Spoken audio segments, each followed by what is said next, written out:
tell you about this experience that I had.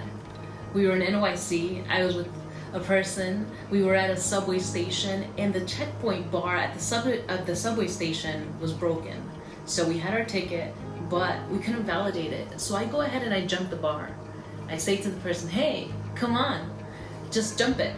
And they say, "No, I can't. It's not correct." And I say, "No, it's not that big of a deal. Just come on." And they say, "I really can't. I'm sorry. It's just not right." And I say, "Okay. All right." So then I jump back and I say, "What should we do?"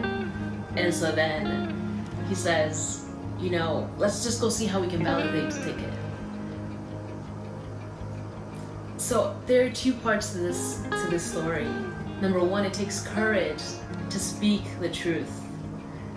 And then number two, it's humbling to own it. So I'm sure that none of us are perfect, and we will be on both sides of the fence, both sides of the bar. But I want you to know that verse 2 of chapter 15 in the book of Psalms, it talks a little bit about this. He who walks uprightly and works righteousness and speaks the truth that is in his heart. And we know that the truth is Jesus. So speak the truth, be courageous. Be courageous to be able to own it as well. So I encourage you to go ahead and take courage and speak your truth.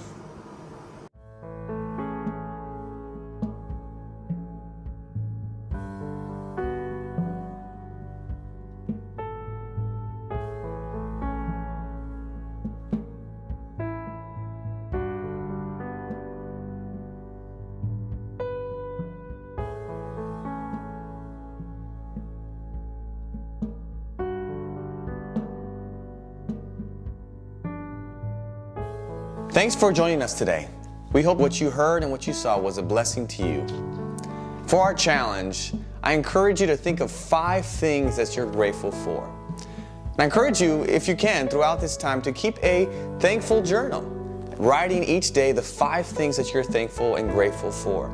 After you've written them down, whether on a journal, on your phone, maybe in a piece of paper somewhere, on a notebook, I encourage you to share those 5 things with someone, whether it be your spouse, your family, your kids, your neighbor, your coworker, on your social media post, and say, "Hey, these are the 5 things I'm grateful for today."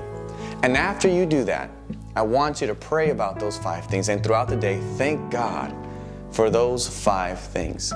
At the same time, we're also doing a challenge of being complaint-free for the next 30 days. If you have a wristband as the ones that we've provided for complaint-free, or maybe just a watch that you wear, and if at any point throughout the day you think of a negative thought or you have a complaint and are ungrateful, what you need to do is switch that band or that watch from one hand to the other. So let's say I have a negative thought. I'm switching the band on my right hand to my left hand. And so now every time I look down and I feel something's missing, I realize that, hey, it's on my other hand because I had a negative thought. Hopefully together, in these 30 days, we can learn to train our minds to not think negatively and to be grateful for all that God has done together.